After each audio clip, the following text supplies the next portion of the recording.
Good morning children.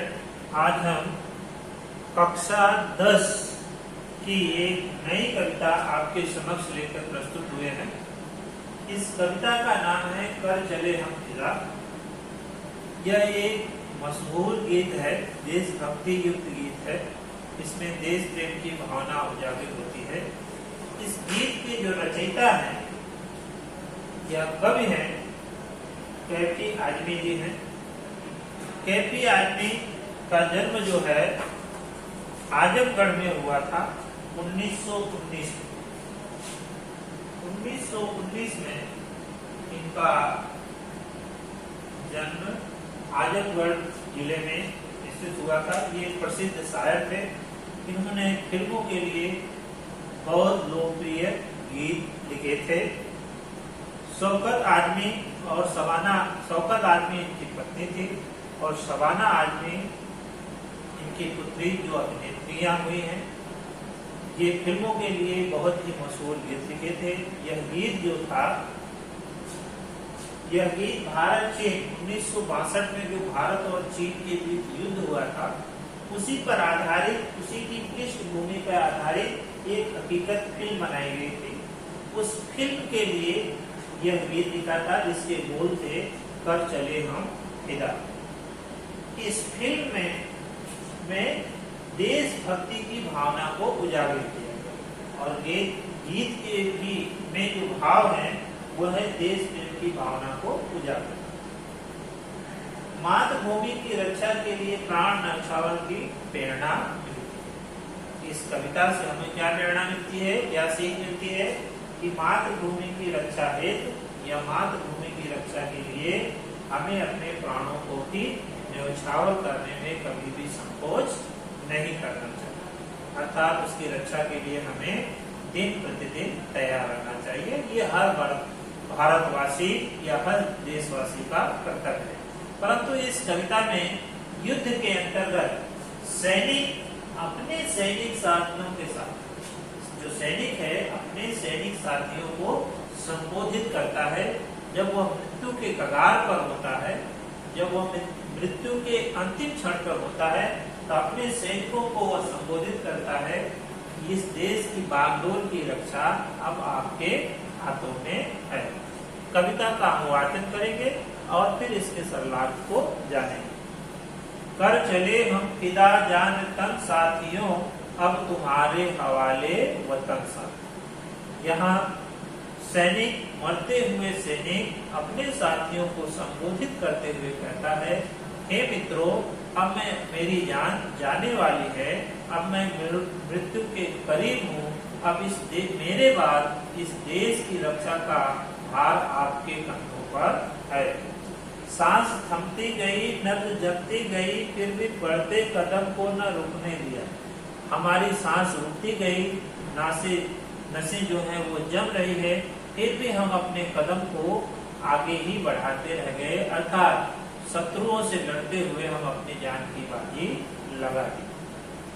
Cut गए sir हमारे तो कुछ गम नहीं, सर हिमालय का हमने न झुकने दिया। मरते मरते रहा बागपन साथियों, अब तुम्हारे हवाले वतन साथी।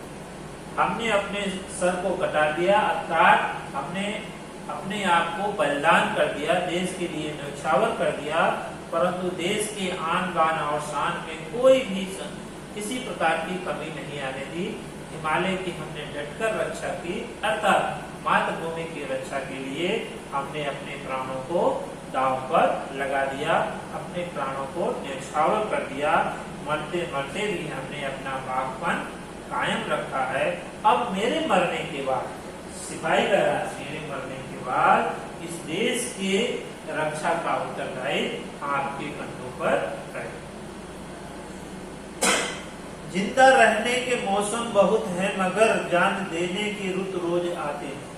कि उन्होंने कहा है कि जिंदा रहने के जीवन में बहुत से अवसर पा जाएं, खुशियां मनाने के बहुत से अवसर मिलेंगे, परंतु देश के लिए मरना, देश के लिए अपने प्राणों को न्यौछावर करना, बलिदान होना, ऐसा अवसर, ऐसी रुत बार बार नहीं आती है। इसलिए हे साथियों, देश की सुरक्षा के लिए, देश के रक्षा के लिए, आप प्राणों के बलिदान के लिए तैयार हो। हुस्न और इश्क दोनों रुसवा कर वो जवानी जो खून में नहाती। सैनिक कहता है, जो सैनिक लड़ते लड़ते खून से लथपथ होकर नहीं होते, उनकी जवानी, हुस्न और सौंदर्य वे बदनाम हो जाते हैं, नुसरत हो जाते हैं। इसलिए धरती बनी है दुल्हन साथी, अर्थात धरती जो है, धरती माँ है, दुल्हन की तरह सजी है।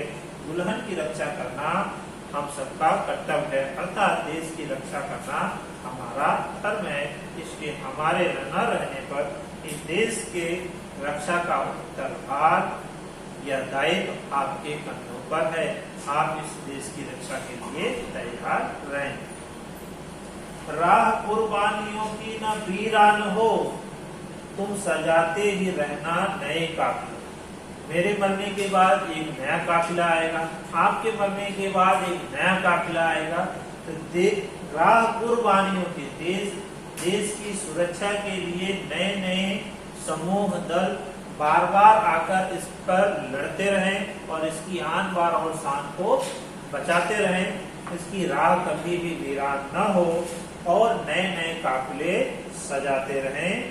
फतह का जश्न इस जश्न के बाद है, फतह माने जीत, जीत का जश्न जीत के ही बाद मनाया जाएगा, भले आपकी मृत्यु हो जाए।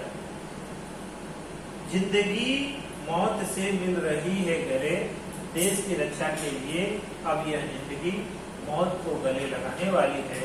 अर्थात हे साथियों, बांध लो अपने सर पर कफन साथियों, अर्थात देश की रक्षा के लिए हे दोस्तों, हे मित्रों, हे मेरे साथी सैनिकों, आप कफन बांध लें और देश की सुरक्षा में अपने प्राणों को न्यौछावर करें। खींच दो अपने खून से जमीन पर लकीर। वह कह रहे हैं कि अपने बलिदान के बलबूते देश की सुरक्षा पे एक लकीर खींच दो, इस तरफ आने पाए न रावण कोई। रावण नाम का कोई भी शत्रु आपके देश को की रेखा को लाग न पाए, इस प्रकार अपने बलिदान से एक ऐसी रेखा खींच दो। तोड़ दो हाथ अगर हाथ उठने लगे, अगर कोई शत्रु आपके देश की सुरक्षा में कोई भी हाथ उठाए, हानि पहुंचाए, उनके हाथों को आप तोड़ दीजिए। छू न पाए सीता का आंचल या दामन कोई। सीता का दामन यहाँ प्रतीक प्रयोग किया है, यहाँ धरती माँ का दामन है, मातृभूमि का दामन के लिए करें कि मातृभूमि को कोई भी क्षति पहुंचाने आए तो ऐसी सीता रूपी धरती या मातृभूमि की रक्षा के लिए आप हमेशा तत्पर रहें। राम भी तुम ही लखन साथियों, अब तुम्हारे हवाले वतन साथियों। इस देश के राम भी आप हैं, लक्ष्मण भी आप हैं। राम लक्ष्मण बनकर रावण रूपी शत्रु का विनाश के लिए हमेशा आप तैयार रहें और देश की सुरक्षा, इसकी अस्मिता की रक्षा के लिए आप हमेशा तत्पर रहें और बलिदान, इस देश के लिए बलिदान देने के लिए हमेशा तैयार रहें। इसलिए पर चले हम फिदा जानतन साथियों, मैं तो जा रहा हूँ और इस देश की सुरक्षा का भार आपके कंधों पर छोड़कर जा रहा हूँ। गीत के बोल बड़े ही मधुर और कंठमय है, लयमय है। आपने इस गाने को बार बार सुना होगा और समझा होगा, कोई कठिन ये गीत नहीं है।